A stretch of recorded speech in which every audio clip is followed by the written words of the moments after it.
Muy buenos días. Me da mucho gusto saludar a todos los profesores y estudiantes que están presentes aquí el día de hoy en el Auditorio Vasconcelos del Centro de Enseñanza para Extranjeros. Igualmente a todos los que están atendiendo esta reunión en las sedes de la UNAM en Canadá, en Chicago y en Los Ángeles. Es una conferencia que está teniendo un alcance importante por lo que se refiere a las sedes con las que cuenta nuestra universidad en el extranjero.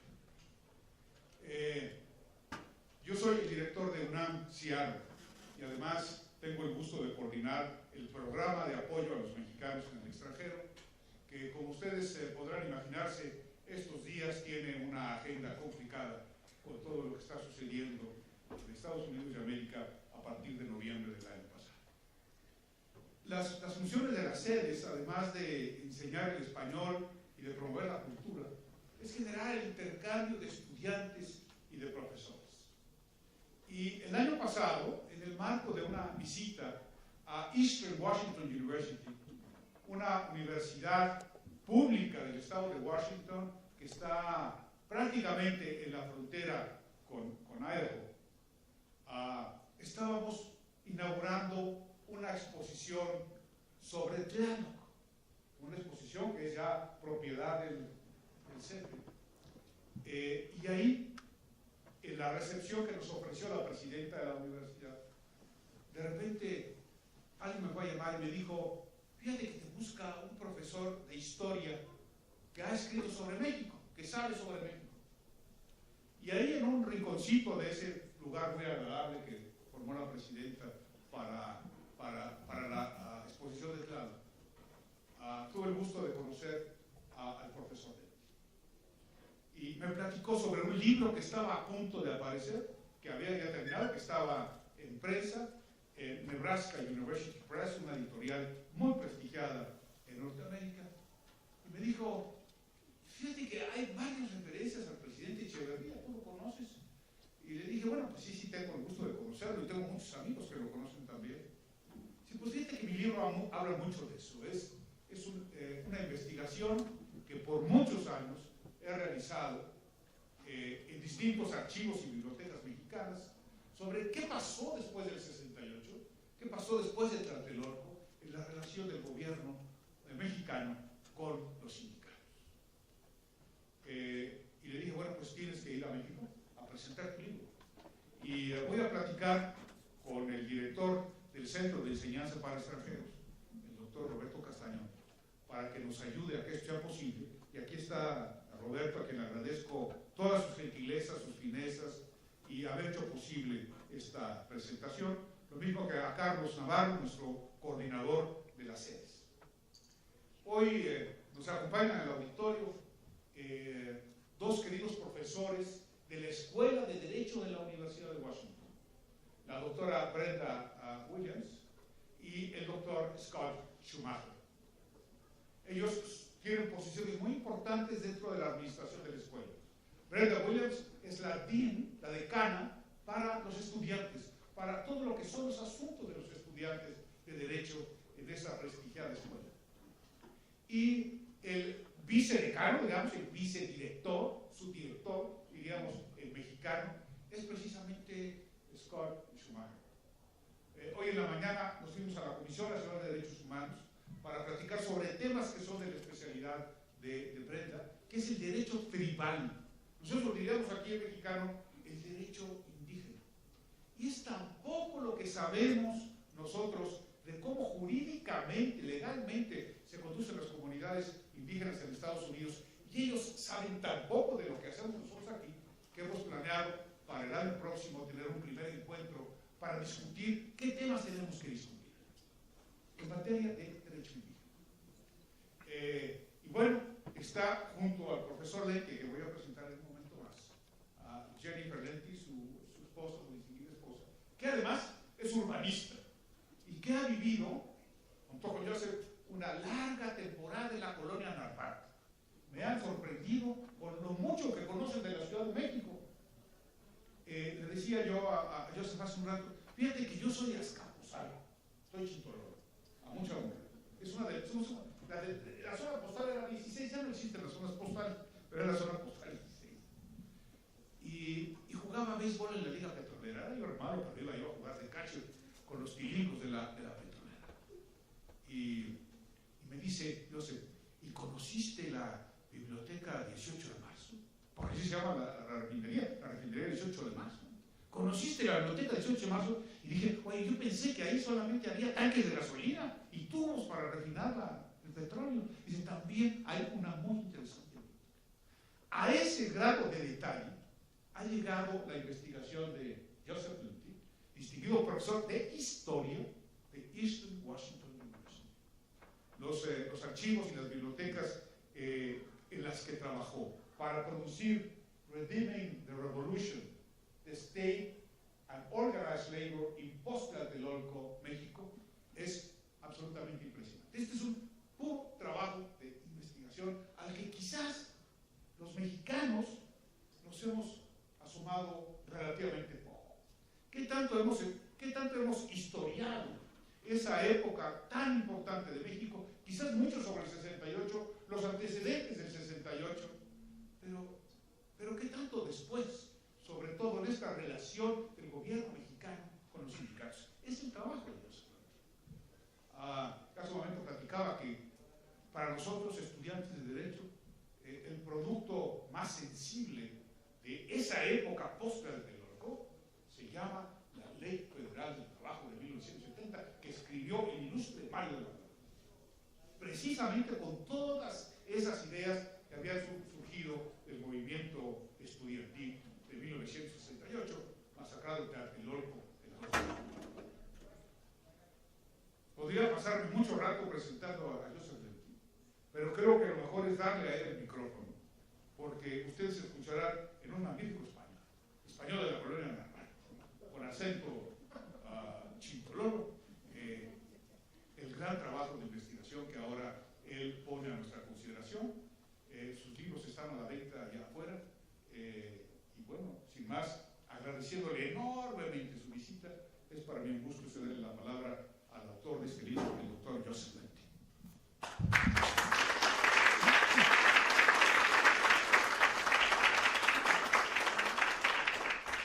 Bueno, muchas gracias, Jorge. Muchas gracias a ustedes. No les puedo exagerar cuánto de honor es para mí estar aquí con ustedes en la UNAM, en la cuna histórica del movimiento estudiantil mexicano, para platicar con ustedes sobre mi libro. Y no podría haber imaginado hace 15 años, cuando me salí de mi casa en Boston, Massachusetts, para comenzar mis estudios en la historia de México, a la Universidad de Nuevo México, que algún día yo estaría aquí charlando con ustedes con un grupo tan prestigioso. En esa época, en serio, en esa época ni siquiera podía hablar español. Y por eso siento que hoy estoy viviendo un sueño. Además, les puedo garantizar que tengo muchos amigos y colegas que están muertos de envidia de que estoy haciendo ahorita aquí en un lugar así. Un libro realmente es un producto colectivo de cientos de personas, tal vez miles de personas. Pero esta oportunidad en particular ha sido otorgado a mí por los esfuerzos de un puñado de gente excelente.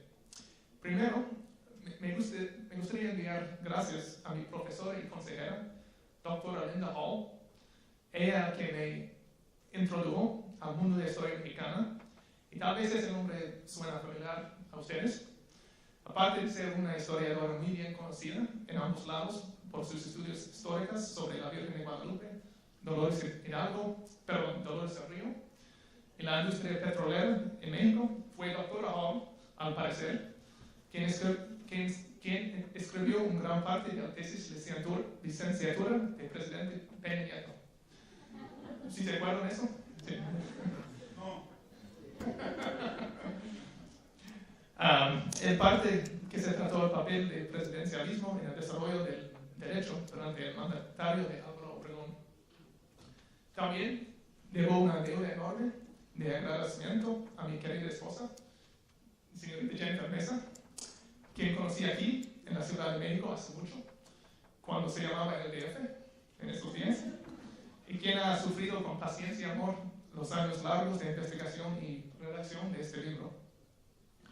También quiero mencionar específicamente los esfuerzos de dos personas del Centro de Estudios para Extranjeros, el doctor Carlos Navarro Rojas, el coordinador de CEDES, y la doctora Guadalupe Gómez Aguado, la coordinadora de cultura. Los dos han sido tan amables conmigo y han trabajado durísimo para traer este libro, esta charla del libro a la fruición. Finalmente, y sobre todo, quisiera mandar un gran abrazo de gratitud al doctor Jorge Madrazo Cuellar. Fue Jorge que me arrancó de la oscuridad y me hizo posible esta increíble oportunidad. Como ex procurador general de México y el ex presidente de la Comisión Nacional de los Derechos Humanos, la carrera del doctor Madrazo no necesita más introducción, pero quizás ha sido el trabajo que él ha llevado a cabo durante los últimos 15 años con la grande comunidad de inmigrantes mexicanos en la región del noroeste del Pacífico, el estado de Washington, Idaho, Oregon, que llama la mayor atención. Como el cónsul de México en Seattle, como locutor de un programa de radio en español que brindó asesoramiento a inmigrantes indocumentados sobre derechos y servicios, y más recientemente como director del Centro de Estudios Mexicanos en UNAM Seattle, él ha trabajado incansablemente y sin aclamaciones para mejorar la condición de sus paisanos en Estados Unidos y ayudarles en el camino hacia la residencia, la ciudadanía y, lo que es más importante, una vida fuera de las sombras de la ilegalidad.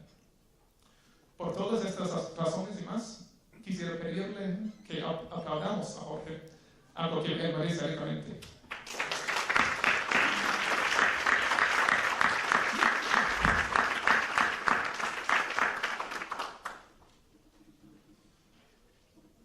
Bueno, déjenme ir al grano.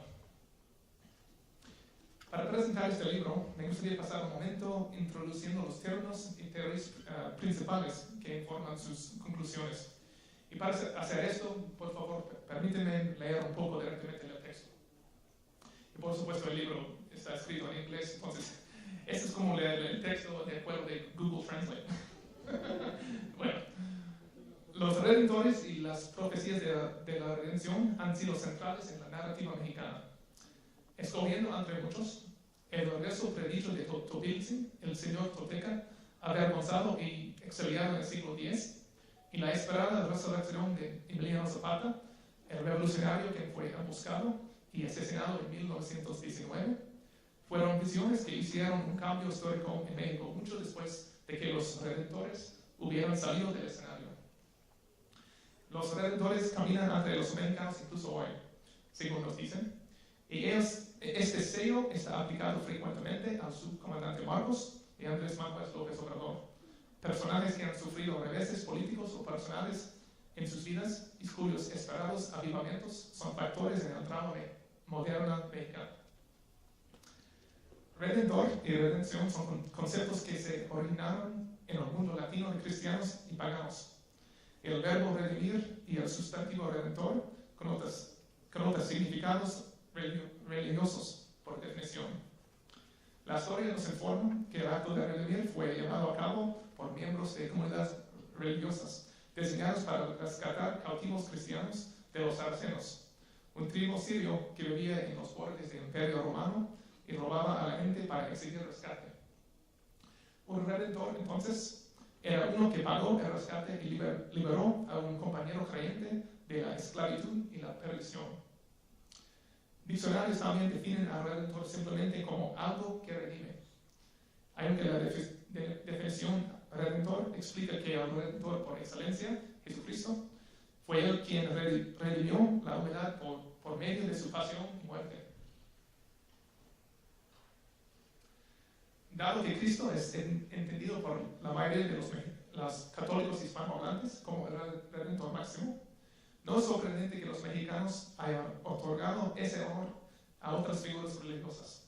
La Virgen de Guadalupe, ella que nos salvó de nuestra idolatría, a tal vez siendo la mejor ejemplo. Sin embargo, Lo que sí nos sorprendió es como el concepto de redención también ha sido atribuido al evento several de la nación moderna, la Revolución Mexicana, lo que debilitó sustancialmente la Iglesia Católica y la desplazó como la institución primaria del país. Académicos han notado esta paradoja y han atribuido mutuamente connotaciones religiosas al movimiento. Los historiadores Enrique Krause y Marjorie Becker, por ejemplo, han demostrado que los procesos de educación y reforma agraria emprendidos en los años 20 y 30 por José Vasconcelos y las Cárdenas fueron vistos como campañas de conversión por individuos que veían en la ideología de la revolución y no en Cristo la fuente de la salvación de su pueblo. El concepto de redención también se extendió más allá de los maestros y campesinos en el México revolucionario, sindicalistas sobre todo. Ellos que se reunieron en los desfiles anuales a partir de 1913 para protestar contra la opresión casi bíblica que sufrieron a manos de sus empleadores, y luego especularon sobre el poder de la revolución para salvarlos de ella. Así, partidarios del régimen revolucionario en México sintieron poca confusión por aplicar imágenes religiosas a un movimiento secular emprendido con objetivos anticlericales abiertos.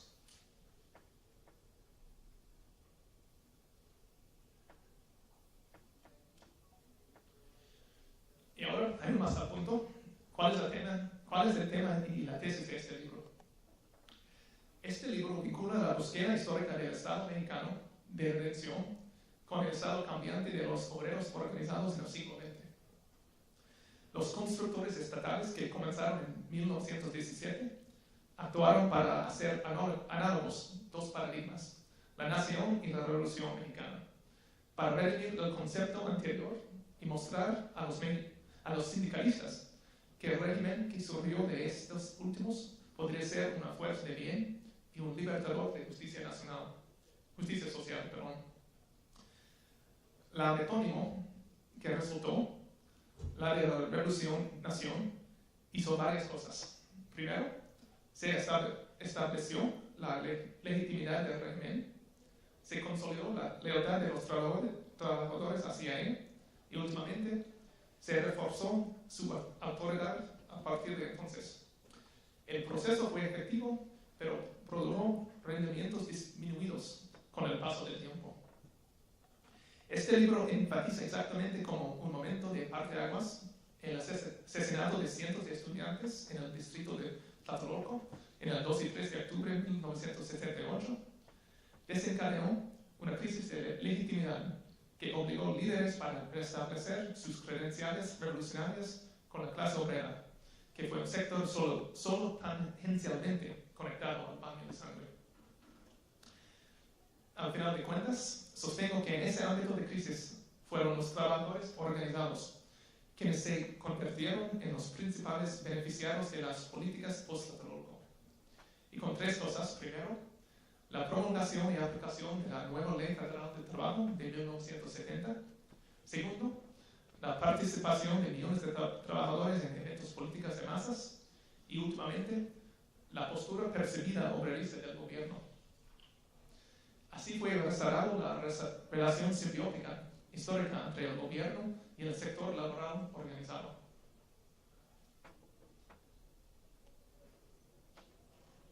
Sin embargo, esta no es una historia de pecado y redención total. Mientras el proceso de renovar antiguos vínculos con aliados de confianza como los de la Confederación de Trabajadores de México dieron frutos para el régimen, el camino a la redención estaba lleno de peligros durante esta época de Guerra Fría y la lucha de clases. Al mismo tiempo que Luis Echeverría, Jesús Reyes Heroles y otros altos funcionarios apaciguaron a dirigentes sindicales con discursos revolucionarios y políticas que desafiaron a los empresarios, surgieron conflictos y represión cuando los obreros de base criticaron al abismo entre la retórica y la realidad y probaron los límites de tolerancia de sus líderes. Por lo tanto, este libro también enfatiza cómo incluso con la alianza unilateral entre los obreros organizados y el Estado, los frutos de la redención no duraron, y las semillas para el malestar futuro fueron sembrados.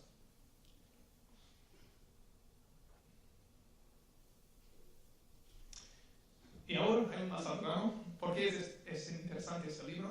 ¿Y por qué debéis comprarlo? Que está disponible por el costo económico de 450 pesos. Hay un puñado de temas mayores que son tratados aquí. En primer lugar, el libro destaca el papel que los sindicalistas desempeñaron en el sustento del partido-estado y específicamente su participación en los episodios de la política de masas, que fueron importantes para apoyar al gobierno asediado tras la crisis del 2 de octubre y la también del 10 de junio de 1971. En este dispositivo vemos una vista de la mega manifestación llamada después de la matanza de Corpus Christi en el 10 de junio de 1971, la que también es conocido como el pequeño 2 de octubre. Esta foto apareció en una edición de CTM, la revista semanal de la Confederación de Trabajadores de México, la famosa CTM. Mi libro se basa en gran parte en la CTM y otras publicaciones importantes de la prensa obrera, la que produce periódicos y revistas para el consumo de sindicalistas y sus familias.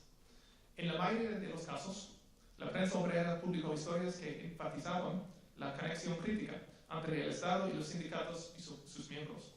Y ahí, típicamente, el gobierno de la revolución fue elogiado en todos los sentidos, y la importancia de mantener relaciones amistosas entre el sindicato y el Estado fue presentado como crítico. Sostengo así lo que fue en las páginas de la prensa obrera, donde uno podía verse mejor la presencia de colaboracionismo o la relación simbiótica, pero desigual, que guió las relaciones entre el Estado y los obreros organizados durante el periodo examinado en este estudio.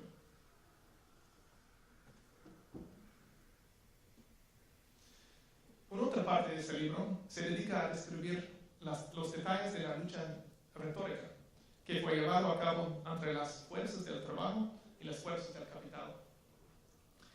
En este dispositivo podemos ver una ilustración llamada Dignamente, que apareció en el periódico El Norte de Monterrey. Cabe mencionar que el estado de Nuevo León, y sobre todo la ciudad de Monterrey, en esos días fue la cuna de la industria de México. Y es justo concluir que en esa época los regiomontanos no tenían mucho amor por el movimiento obrero oficial, lo que fue liderado por hombres como Fidel Velázquez. En esta ciudad, como en pocas otras, periódicos fueron a la prensa en el 1 de mayo, el Día Internacional del Trabajo. Y en esta emisión aparecieron columnas e imágenes, así que conjuntamente borraron el significado del día y la causa general de la proletaria. Así se veía bastante claro aquí la opinión de los editores del norte, como la de los patrones de la ciudad, que los trabajadores organizados eran perezosos, privilegiados y parte de una aristocracia obrera. Por otra parte, se ve igualmente claro en imágenes como esta la opinión mayor de los sindicalistas hacia la clase patronal. Esta caricatura, que apareció en CTM en enero 69, dejó clara con el lector la impresión que los patrones lucharían mucho contra el nueva Ley Federal del Trabajo, que entonces estaba siendo debatida en el Congreso de la Unión. A pesar de todas las maniobras patronales, se lee, los trabajadores venceremos. También este libro describe vívidamente historias combativas del mundo laboral, incluyendo huelgas, paros, negociaciones contractuales, pleitos levantados por trabajadores para obtener prestaciones, salarios mínimos, pensiones, protecciones de salud y seguridad, etc. Estadísticamente, los años bajo revisión en este libro aparecen como años de hiperactividad en la historia de las relaciones laborales y son a menudo referidos por historiadores mexicanos del trabajo como los años de huelga. Pero, si vemos más allá de las estadísticas, sin embargo, tal vez haya una historia diferente contada. Patrones de los 70 simularon sus predecesores en los 30, cuando se quejaron como el obrerismo del presidente Cárdenas. Ellos afirmaron que una camarilla privilegiada de sindicalistas actuó de manera egoísta y caprichosa, optando en ocasiones por retener a las economías locales mientras perseguía fines antinacionales. Todo esto mientras recibió estímulo, simbólicamente en forma de palabras y prácticamente en forma de leyes, de un Estado mexicano ideológicamente sospechoso, incluso socialista. Pero los números agregados dieron a los partidarios de negocios razones para quejarse. Un marcado aumento en el número de huelgas realizadas se vio desde 72, cuando había 33 a nivel nacional, a 73, cuando había 57. Este nivel elevado de actividad de huelga se mantuvo relativamente el mismo en 1974, cuando 55 huelgas se llevaron a cabo a nivel de jurisdicción federal. Sin embargo, las tendencias dentro de las estadísticas socavaron las acusaciones sobre un sesgo laboral por parte del gobierno. A pesar de que más que 5,000 peticiones de huelga fueron presentadas en los años 73 y 74, los trabajadores sufrieron del peor porcentaje de peticiones de huelga aprobadas por la Junta Federal de Conciliación y Arbitraje durante estos años de huelga, alcanzando un nadir de apenas 1.0% en 1973 y mejorando apenas a 1.06% en el año siguiente.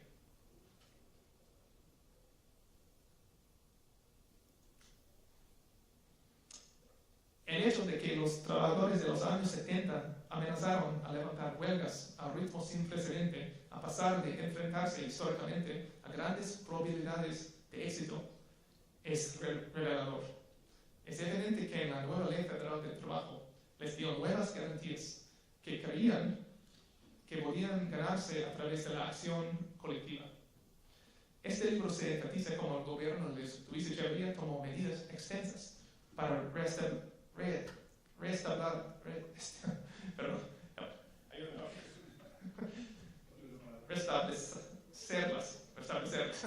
relaciones amistosas con el sector oficial del trabajo organizado y en particular con su líder, Fidel Velázquez. Así es destacado aquí como este renovado colaboracionismo produjo beneficios, algunos reales, algunos imaginados para sindicalistas mexicanos. Es cierto que ahí la renovada amistad entre el gobierno y el movimiento obrero organizado produjo verdaderas ganancias para los trabajadores. No cabe duda que la nueva Ley Federal del Trabajo fue un logro supremo, y más se habían ganado desde el 1 de mayo de 1970. El gobierno de Echeverría también había abordado las necesidades de los trabajadores a través de la creación del Instituto Nacional de Vivienda de Trabajadores y la ampliación de la Compañía Nacional de Subsistencia Popular, los Infonavit y Conosupo. Por último, los salarios se elevaron por decreto presidencial 3 veces durante el periodo: 18% en 73, en 17% en 74 y en 23% después de la devaluación de 76. Estos aumentos beneficiaron no solo a los sindicalistas, pero a todos los 6 millones de trabajadores de la nación, sindicalizados o libres, que trabajaban bajo las pautas del salario mínimo. Estas y otras medidas federales eran importantes concesiones de política por parte del Estado hacia la clase obrera mexicana y no eran meras gestos retóricos. Respondiendo directamente a las demandas de los líderes de poderosas organizaciones laborales nacionales y regionales, las medidas ampliaron el alcance del gobierno en la vida de la clase obrera en una manera que aumentará el apoyo político al régimen de la Revolución Mexicana.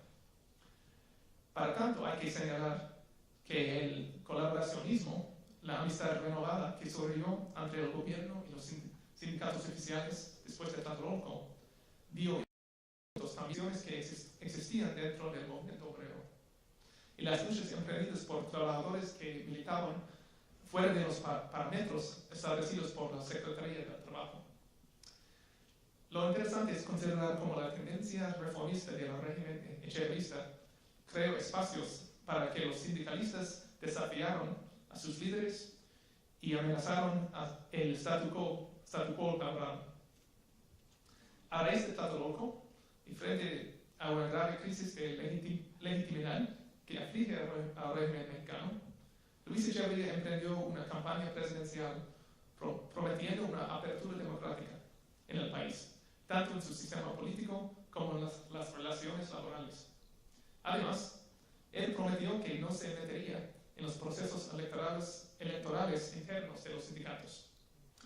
Por lo tanto, los en el movimiento obrero, que deseaban una organización sindical más democrática y menos controlado por las confederaciones aliadas al régimen, como la de la CTM, reclamaron que una democracia verdadera llegará a sus secciones y sindicatos. Esos trabajadores libres, exigieron que llegara. En este sentido, el discurso de la democracia y la reforma que Echeverría promocionaba a cada momento creaba inmensos problemas para los dirigentes del movimiento obrero, algunos de los cuales habían sido incrustados en el poder durante décadas.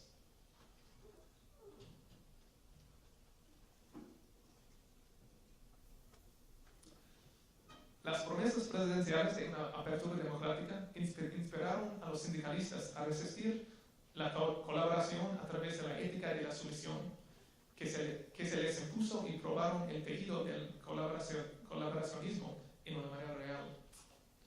Los electricistas llevaron la carga de democratización sindical y contra el chavismo en los años posteriores a Tlatelolco. Un hecho que no es sorprendente, dada la tumultuosa historia de la mano de obra organizada en este sector eléctrico. Los electricistas, en cierto modo, lucharon por preservar su independencia del control estatal desde su establecimiento. El establecimiento del Sindicato Mexicano de Electricistas en 1914. Este libro se dedica mucha atención a describir el desafío de larga data que los miembros del SME y otros sindicalistas independientes plantearon al establecimiento laboral, un desafío que se convirtió en violencia en los años 70 con la formación de la tendencia democrática y continúa en algunos aspectos hasta la fecha, como fue visto en 2013 por medio de la movilización de cientos de desempleados de ASME que perdieron su empleo con la liquidación de su empresa Luz y Fuerza del Centro por decreto presidencial en 2010.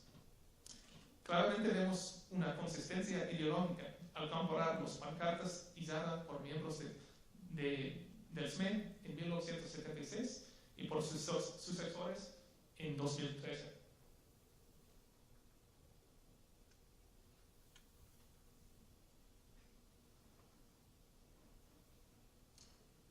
Ya casi. Unas páginas más. Otra cuestión que vale la pena preguntar es ¿qué relevancia tiene este libro hoy?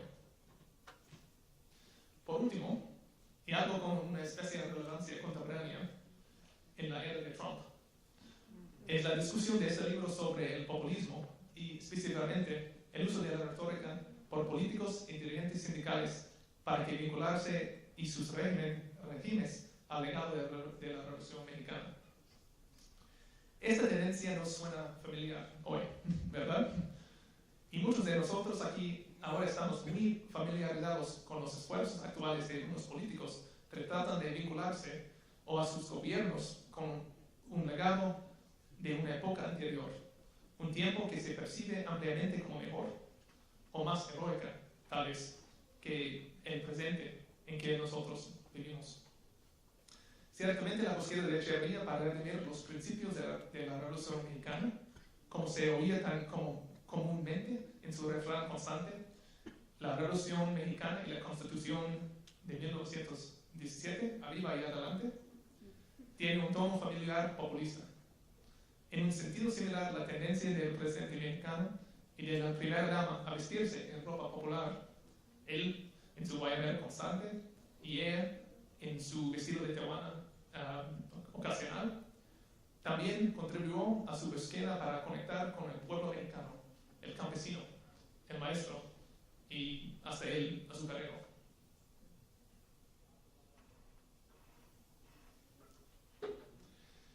Pero lo que es más importante, como creo, que este libro demuestra minuciosamente, quizás dolorosamente, es que la retórica fue la principal herramienta para la redención revolucionaria en el periodo posterior a Tlatelolco. Consideremos el papel del tercermundismo, si se quiere, que fue una estrategia retórica usada por los Echeverrías para situar México en la vanguardia de una lucha retórica entre el imperialismo y el tercer mundo.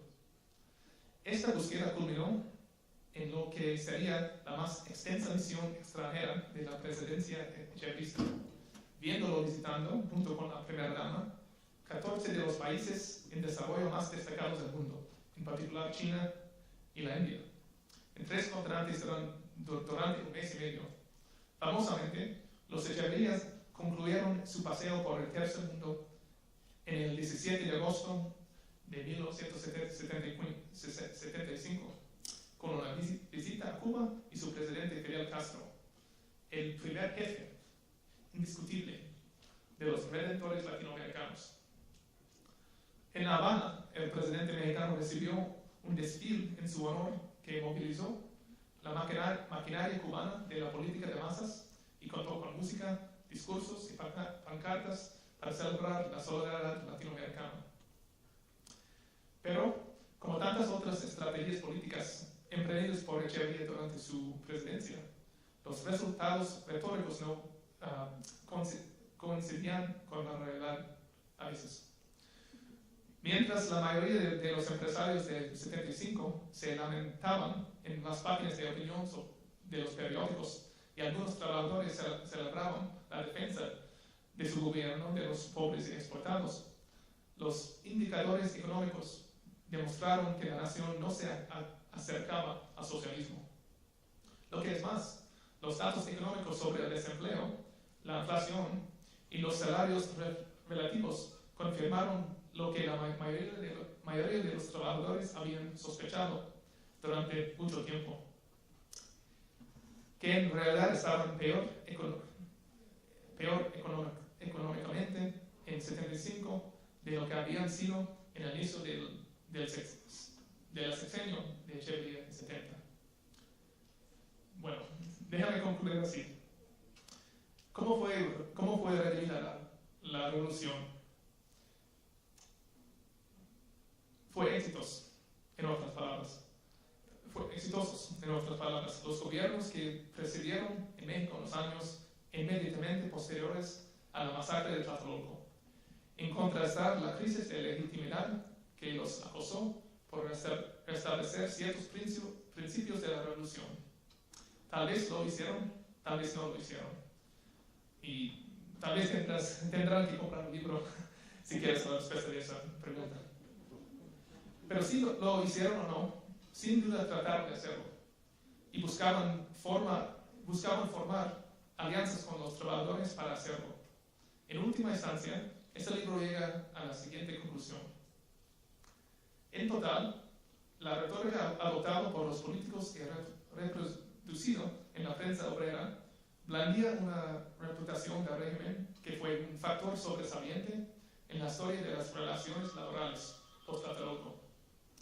En última instancia, la mayoría de los sindicalistas mexicanos percibieron a sus líderes sindicales y políticos como comprometidos con los ideales revolucionarios y albergaban grandes expectativas de derechos que creían que podían lograrse a través del activismo.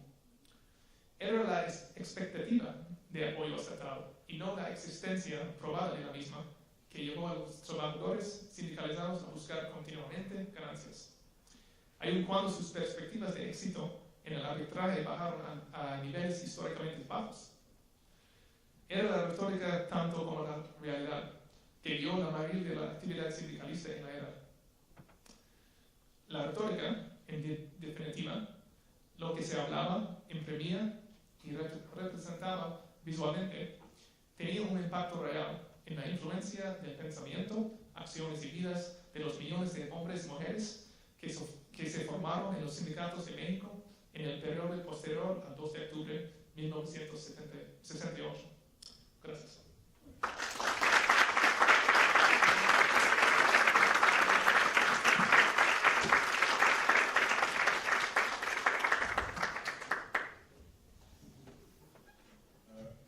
Ahora que estaba escuchando al profesor Lenti, me acordé de una película que solamente aquí 3 o 4 los que estamos en el auditorio pudimos ver en sus primeras versiones, que se llama México de mis recuerdos, en donde actuó, por cierto, Joaquín Pardavé, uno de los grandes actores mexicanos, y personifica a un ayudante de Porfirio Díaz, Susanito Peñafil Somillera, así se llamaba, ¿no? Y es precisamente una novela que se construye sobre la partida de Porfirio Díaz a Europa después del triunfo de la Revolución.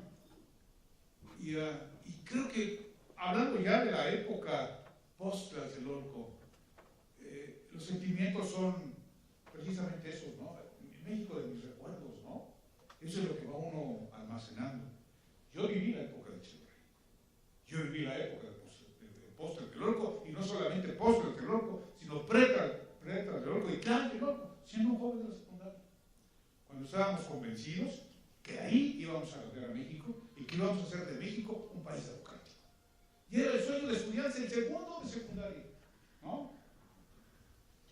Y bueno, vino Tlatelolco y el fin del movimiento estudiantil en ese momento. Y fue de alguna manera una desgracia que en ese momento los trabajadores no se hubieran unido al movimiento estudiantil. Si los trabajadores se hubieran unido al movimiento estudiantil, hoy México sería distinto. Yo no sé si mejor o no, pero indudablemente sería un México diferente. ¿Cuál es el premio a la clase obrera de no haberse unido a los estudiantes? Es la Ley Federal del Trabajo de 1970.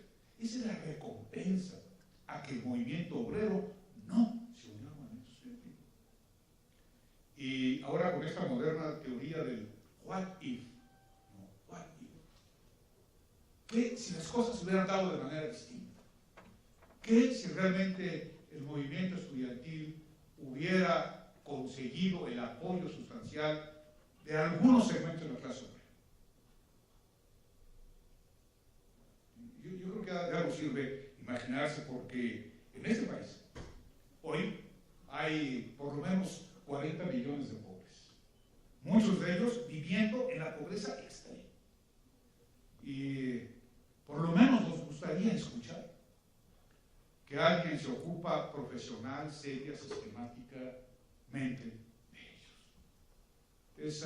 Es algo que escuchamos en aquella retórica que tú nos recordaste ahora, y que ahora queremos que no solamente sea retórica, sino que sea algo que podamos percibir en los hechos de la política mexicana de todos los días, que yo no lo he visto pues, prácticamente nunca. Ese fue mi comentario. Ahora vamos a abrir el micrófono para los asistentes aquí en la Ciudad de México, en el Auditorio Vasconcelos, y también para los amigos que están en las sedes de Canadá, de Chicago y de Los Ángeles, para las preguntas que pudieran tener sobre el tema con el profesor Lenti. Vamos a empezar por la Ciudad de México, si les parece. Levanten sus manos, por favor. El profesor Everardo Moreno, profesor ilustre de la Facultad de Derecho de la UNAM, y además colaborador del presidente Echeverría. Everardo. En primer lugar, maestro, felicitarlo porque es un trabajo muy serio solamente mencionarle que debemos de agregar algunas cosas a propósito de las repercusiones del 68 y de la obra de Luis Echeverría. Llegó a ser gobernador de Sinaloa el primer líder obrero, Alfonso Calderón, que era líder obrero y formaba parte del Comité Ejecutivo Nacional de la Confederación de Trabajadores de México. No debemos de olvidar que el responsable del gobierno en el 68 no era el licenciado Echeverría, era el licenciado Gustavo Díaz Ordaz. Sin embargo, Echeverría, teniendo la sensibilidad de un buen político, logró, como usted lo dijo, esa apertura y se le dio mucha oportunidad de colaborar en el gobierno a los jóvenes. Y se le ha criticado y se ha hablado del gobierno populista, y la fotografía que se muestra de don Luis Echeverría y doña Maester Zuno bailando la sandunga allá en el istmo de Tehuantepec, habla del deseo que tuvo Luis Echeverría de acercarse no solamente a la gente, sino de afianzar los valores nacionales. Cierto, ahora vivimos un globalismo, una globalización que tiene una apreciación diferente, pero creo que ese nacionalismo que se mostró en aquella época fue muy útil. Sin embargo, en concreto y en resumen, le felicito sinceramente porque es una obra muy importante. Ojalá pronto pueda traducirse al español para que tenga una mayor difusión, porque es de encomiarse y de significarse y de señalarse que no tenemos en México un libro que trate estos temas en la forma en que usted lo hace. Enhorabuena, maestro. Muchas gracias. Claudia Cárdenas, aquí del CEPE en su Universitario. Doctor, muy interesante, pero yo tengo una curiosidad. ¿Cómo es que alguien de Estados Unidos, pegado a Alaska, tuvo tuvo este interés tan específico en un momento que, claro, el más importante, el más llamativo es el 68? ¿Cómo es alguien de Estados Unidos pone tantos años y tanto esfuerzo en este periodo? ¿Cómo? ¿Por qué? Bueno, muchas gracias para los comentarios y las preguntas. Así fue exactamente la misma pregunta de considerar. Y es la historia laboral quizás es la historia más difícil que puedes tratar, porque hay tantas siglas y tantas organizaciones y líderes y obreros, por supuesto. Pero sí soy un historiador político, pero también tengo una conexión personal al movimiento obrero. Mis padres son obreros, mi papá trabajaba durante 40 años en una fábrica de cuchillos y él fue contra al movimiento obrero porque él fue parte de un sindicato de empresa, uno llamado como un sindicato blanco. En su vista, su empresa nos da todo, su salario, sus prestaciones, y él no tenía ningún como solidaridad con los obreros organizados en uniones, izando pancartas, haciendo esa cosa. Pero mi interés en México también es algo más o menos por azar. No soy mexicano, mi papá es de Italia, mi mamá es de herencia italiana, pero la Revolución Mexicana es algo que tiene una mitología que transcende todas las fronteras. Y por eso yo encontré un interés en México, en la Revolución, en mi conexión al movimiento obrero. Me dirijo aquí a hacer esto. Pero yo podría haber escogido muchos temas muchos más fáciles que esto. Y qué pena que apenas estoy conociendo personas como Jorge, como ustedes, que han vivido durante estos días y de hecho, conocen a las personas de que escribo. Tal vez en el próximo libro. Por favor, amigo. Bueno, muchas gracias por la conferencia. Aprovechando, profesor, que pues usted es norteamericano y conoce la situación en Estados Unidos, yo creo que la clase obrera en todo el mundo enfrenta nuevos desafíos a nivel global. No solamente respecto a las políticas públicas, si lo favorecen o no favorecen a la clase obrera, sino nuevas cuestiones como la automatización y la robótica.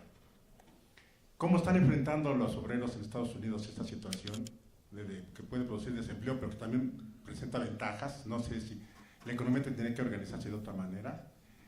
Y no sé si en México hayan detectado si se está haciendo algo al respecto, porque definitivamente eso también afecta a la industria en México, a la inteligencia artificial, robótica, automatización, que va a desplazar a muchos obreros y que si no hay una política pública, pues van a incorporarse, en el caso de México, pues al ambulantaje, y en el caso de Estados Unidos, pues no sé hacia dónde vayan. Muchas gracias.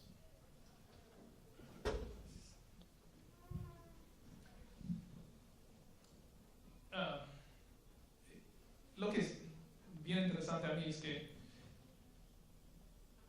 esta historia es una historia bien mexicana, pero también tiene su pareja en los Estados Unidos.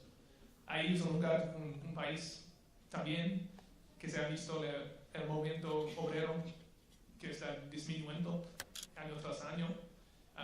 De hecho, hay como leyes nuevas pasadas en varios estados que se trata de prohibir el movimiento obrero. Y ahí la clase obrera está como desapareciendo. La clase obrera de que estoy explicando en este libro, los que trabajan en las fábricas, los ferrocarrileros, electricistas, mineros, personas así. Y también el problema de automatización es algo que está como totalmente destruyendo la clase obrera. Y entonces hay similitudes, pero aquí en México, en mi opinión, la identidad obrera es algo que está diferente, es algo casi sagrado, y los obreros son los más. Sí, Echeverría tuvo una retórica, discursos que fueron muy nacionalistas, populistas. Pero la identidad de los mexicanos, de los trabajadores como nacionalistas, existía hace mucho más que Echeverría. Así no hacen los Estados Unidos, es diferente ahí. Pero hay similitudes entre los países. Yo conectaría esa pregunta del compañero con el resultado de las elecciones en Estados Unidos en noviembre pasado, porque yo creo que las organizaciones obreras tuvieron mucho que ver en lo que estamos pasando con el presidente número 45 de los Estados Unidos. Si en estados obreros como Pensilvania, como Michigan, los obreros hubieran votado no por un discurso populista, retórico, sino por la oposición, hoy estaríamos viviendo otros Estados Unidos. Y eso fue una definición de los grupos obreros, porque finalmente en esos swing states se logró que el voto electoral, por la participación obrera, fuera para el Partido Colorado. El Partido Colorado es el Partido Republicano, no se vayan a confundir con los colorados de acá. Entonces, ¿cuál es el peso del movimiento obrero organizado en los Estados Unidos ahora bajo la presidencia número 45? Sí, seguramente había esperado esta pregunta porque hay varias clases de obreros: sindicalistas, trabajadores libres, jornaleros. Este libro se trata, en la lista de los patrones, los sindicalistas fueron como al Picacho, a la suma del movimiento obrero. Fueron, en sus palabras, fueron titulados, privilegiados. Pero en los Estados Unidos, la clase obrera organizada casi no se existe. Y, por supuesto, un populista ridículo como Trump tenía el apoyo de los desempleados, los ferrocarrileros, los electricistas, los que trabajaron en las fábricas de carros. Ellos están muy... les gusta mucho la retórica nacionalista para identificar enemigos de la clase obrera, para prometer el regreso de las industrias que nunca van a regresar. La retórica suena similar, pero nunca diría que Echeverría es como nuestro presidente actual. Por lo menos Echeverría tenía un interés en restaurar la régimen de su país. Él quería restaurar el régimen de la revolución.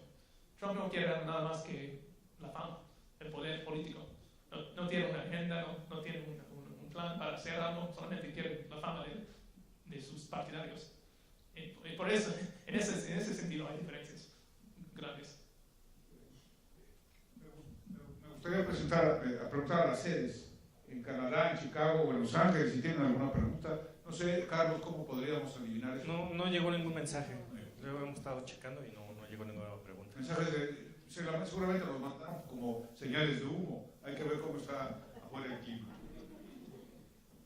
¿Alguna otra pregunta en esta preciosa sede del CERPE Ciudad Universitaria del Auditorio Vasconcelos?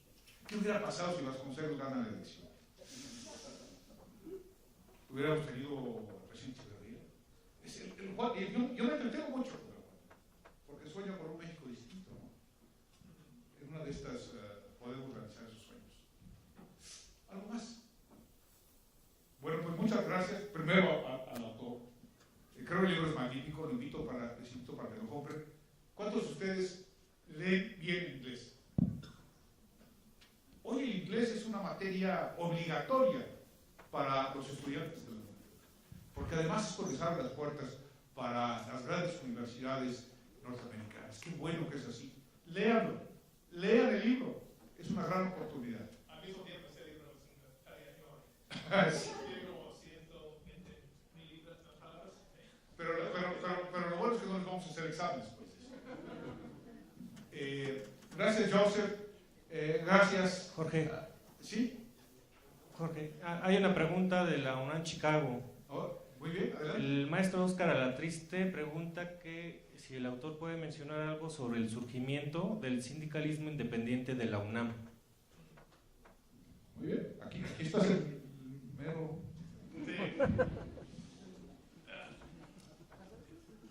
Es que mi estudio estudia específicamente el sector laboral, los obreros organizados y los sindicatos de las escuelas, las universidades fuera del otro sector popular. Entonces, no se metí mucho en sus actividades.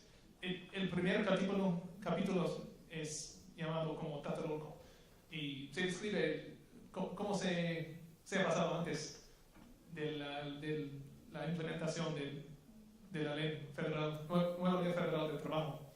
Pero no es algo que no sabía qué decir en esa pregunta, desafortunadamente. Yo creo que el próximo libro que ya estás escribiendo tiene que ver con la presencia de grupos mexicanos y latinoamericanos en los Estados Unidos. Ojalá que pronto lo vengas a presentar. Y también abrir la puerta para trabajar qué ha pasado con el movimiento del sindicalismo independiente en este país, ¿no? Me parece, y sobre todo por parte de la UNAM. Yo soy profundamente sindicalista y sin embargo cuando empecé a aprender derecho como pasante fue trabajando para la patronal en la UNAM, ¿no?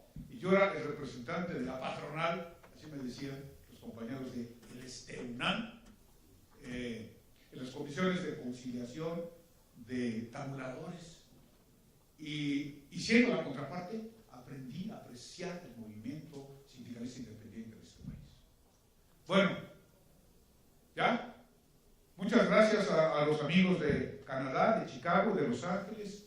Muchas gracias al señor director, a ustedes fundamentalmente, que nos han acompañado como audiencia este día, estudiantes de la Escuela de Derecho, échenle ganas, México los necesita. A todos los profesores, los empleados del CEPE, muchas gracias, a los distinguidos profesores de la Universidad de Washington también.